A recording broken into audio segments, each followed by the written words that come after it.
গত 4 দিন পূর্বে আমার অফিসে একজন লোক আসে। সে এই কাগজপত্রগুলো নিয়ে আমার অফিসে আসে। তো এখানে আপনারা বেশ অনেকগুলো জমির কাগজপত্রগুলো দেখতে পাচ্ছেন। মূলত এগুলো হচ্ছে সে ঢাকার উত্তরাতে একটি ফ্ল্যাট ক্রয় করতে চাচ্ছে। তো তার কথা হচ্ছে আমি অলমোস্ট 1 কোটি টাকা ব্যয়ে উক্ত ফ্ল্যাটটি ক্রয় করতে চাচ্ছি। তো এই 1 কোটি টাকা কিন্তু আমার সঞ্চয় করতে বিগত অনেক বছর আমাকে কষ্ট করতে হয়েছে। এখন আমি এই যে আমার সঞ্চিত অর্থ দিয়ে এই ফ্ল্যাটটি ক্রয় করতে চাচ্ছি, এখন ফ্ল্যাটটিতে যদি কোনো ধরনের জটিলতা হয় বা কাগজপত্রে কোনো সমস্যা হয়, সেক্ষেত্রে কিন্তু আমার সারা জীবনের কষ্ট বিফলে যাবে। সুতরাং আপনি এই জমির কাগজপত্রগুলো দেখে ফ্ল্যাটটি ক্রয় করার মতো অবস্থায় আছে কিনা বা ফ্ল্যাটটি আমি ক্রয় করতে পারবো কিনা সেই মর্মে আমাকে একটি প্রতিবেদন দেন, সেটি মূলত তার চাওয়া।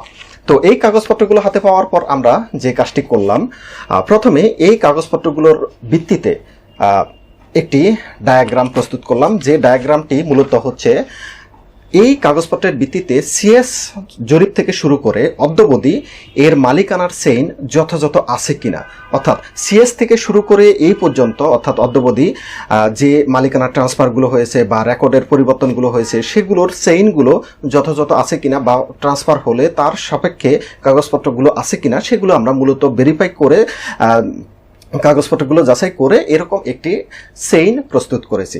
যে চেইনটি প্রস্তুত করে আমরা যখন সন্তুষ্ট হয়েছি যে না, তার মালিকানার চেইন যথাযথ আছে, অর্থাৎ সিএস থেকে অদ্যাবধি মালিকানার চেইনগুলো যথাযথ আছে, এর পরবর্তীতে দ্বিতীয় ধাপে আমরা আরেকটি কাজ করলাম। সেটি হচ্ছে, যেহেতু আমরা চেইনগুলো কাগজপত্রের ভিত্তিতে অর্থাৎ তার প্রদত্ত কাগজপত্রের ভিত্তিতেই মূলত আমরা চেইনটি প্রস্তুত করেছি। এখন আমাদের প্রশ্ন হচ্ছে যে তাহলে যেহেতু চেইন যথাযথ আছে, এবার কাগজপত্রগুলো সঠিক আছে কিনা সেটি একটু ভেরিফাই করে দেখার দরকার। তো এক্ষেত্রে আমরা যে কাজটি করি, তার সিএস পর্চা, এসএ পর্চা, আরএস পর্চা বা সিটি পর্চা, এই পর্চাগুলো যথাযথ বা ভ্যালিড কিনা সেটি আমরা যাচাই করে দেখি। একই সাথে বর্তমানে কার নামে নামজারি আছে সেটি আমরা যাচাই করে দেখি। একই সাথে খাজনা খারিজ কে প্রদান করে সে সমস্ত তথ্যগুলো যাচাই করে দেখি।